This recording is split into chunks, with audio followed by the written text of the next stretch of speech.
Hey, what's up you guys? Victor with PhoneArena here with our full-on review of the Samsung Galaxy A7 2016 edition.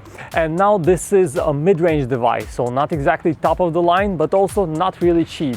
And it's the new crop for 2016 by Samsung. What does it stand out with? Well, first of all, it's extremely stylish. Everyone who took a look at this device asked what it is. And no wonder why. The frame itself is made out of metal. It's fairly slim, very solid feel in the hand, very well built, extremely solid. And the back is made out of Gorilla Glass 4. The same can be said about the front, which is also Gorilla Glass 4. 5.5-inch handset with a very stylish feel. But what does it have on the inside and how well does it perform? That's what we're gonna find out right now. The A7 feels monolithic in the hand, reassuringly solid. And we've already said this, but let's make it abundantly clear. This phone looks every bit as stylish and well made as the top phones out there. It's also so impressively compact for a 5.5-inch phone. Its width is just 2.92 inches, while the same size screen iPhone 6s Plus has a 3.07-inch width, which is much wider and feels like the Galaxy A7, despite having the same screen size, is much more compact. And it's worth noting that the phone does not have an LED notification light, so there's no way to know if you have a missed call or notification. We don't actually mind this, but for some people this might be a downside. And this is a dual SIM phone. It features a hybrid SIM card tray on the right. Samsung's AMOLED displays come with the nice function that they can be adjusted. Now by default this uses the adaptive display mode and you change it by going to settings, display and screen mode, but we prefer to use it with the basic mode, which is much more color accurate. In fact, it is one of the most accurate phones that we have tested.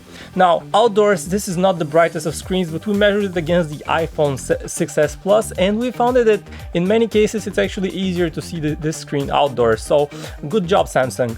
Now interface and functionality, ouch. TouchWiz, ouch. Android 5.1, this phone feels outdated. It's 2016 and Samsung still ships this with Android Lollipop instead of Marshmallow. Come on Samsung, you can do a better job.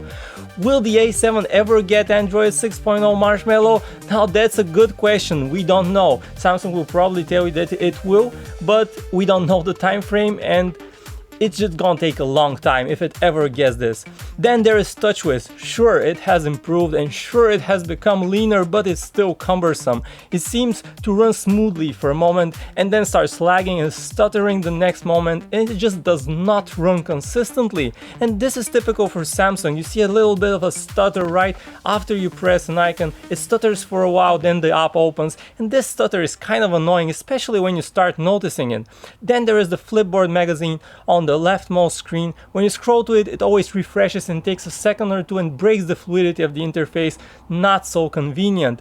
For all else, TouchWiz is a familiar affair with rich options, rich settings. It has a colorful cartoonish style that many people like, a mixture of influences, has material design in some places, has some Tizen inspired settings menus and so on. Bit incoherent, but still functional.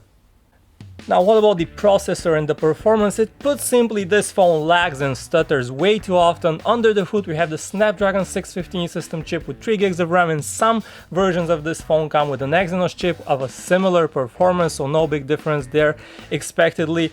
But the performance in fact is the weakest part of this phone. It's not that the phone is terribly slow, it's just inconsistent. Sometimes it runs well, sometimes it stutters, and when it stutters it's annoying. And so why is that? Now on one point you have the TouchWiz interface, which might seem a bit cumbersome. On the other hand, Snapdragon 615 system chip is a last year's chip that ran well on 720p devices, but on a 1080p phone it just does not run good, and the benchmark tell you this story. You can see that especially in graphics department, if you're trying to play games on this phone, this thing is slow, it stutters even with not so demanding games. Samsung takes great pride in its camera experience, and mostly for a good reason, as its cameras are mostly good. What do we have on the A7? We have a 13 megapixel main snapper with a wide f1.9 aperture lens and optical image stabilization, all sounding good on paper. What about real life?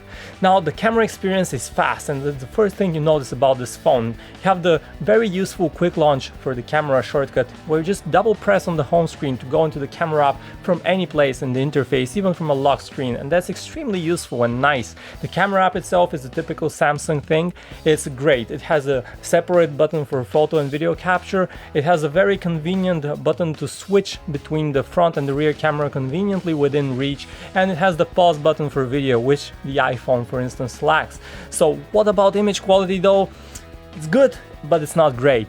Now, in terms of images, when you look at different pictures that you can see on the screen right now, you see that the camera has some problems with dynamic range. Its images lack a bit of dynamics and look a bit bland. Colors are well reproduced, but it's just that the dynamics are not there, and there are some problems with the highlights, especially when you have the sun or lighter parts of something in your image. Those lighter parts, the highlights, are usually burned and they don't look as good as on a top-end camera, and we compare this against the iPhone 6s just for reference sake, and you can see the difference in the results is very clear, especially in low light. And going to low light, this phone has OIS, has a wide aperture lens, but its images turn out blurry.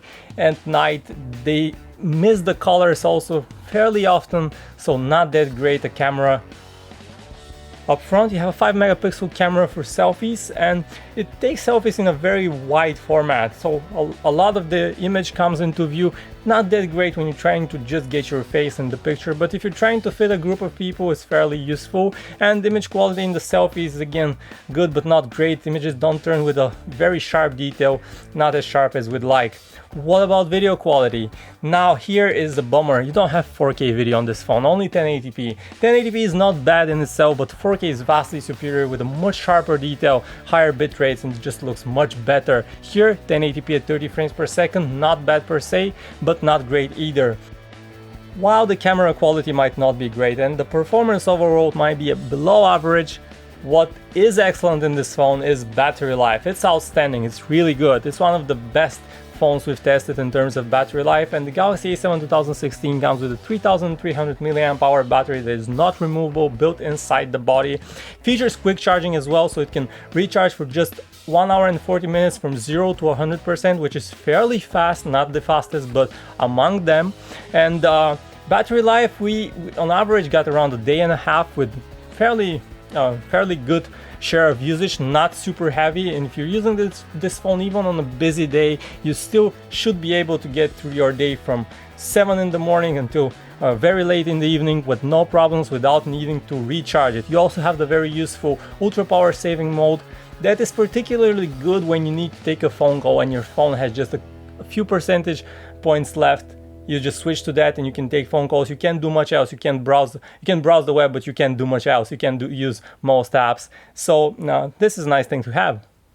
And finally, call quality. We had no issues with call quality, no major issues. Sound in the earpiece is clear, sufficiently loud. We were able to hear our colors in their natural tonality, easily recognize them, and no issues on the other end of the line as well, as the same can be said about our colors, which heard us in our natural voice. So finally, on its own, the Galaxy A7 2016 is not a bad phone, but it's a bit overpriced.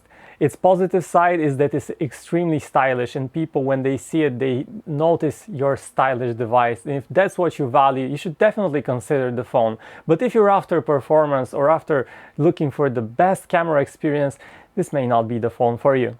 As always, thanks for watching. Make sure to hit the subscribe button, like this video if you like what you see, and let us know what you want to see us review next in the comments right below. As always, thanks for watching.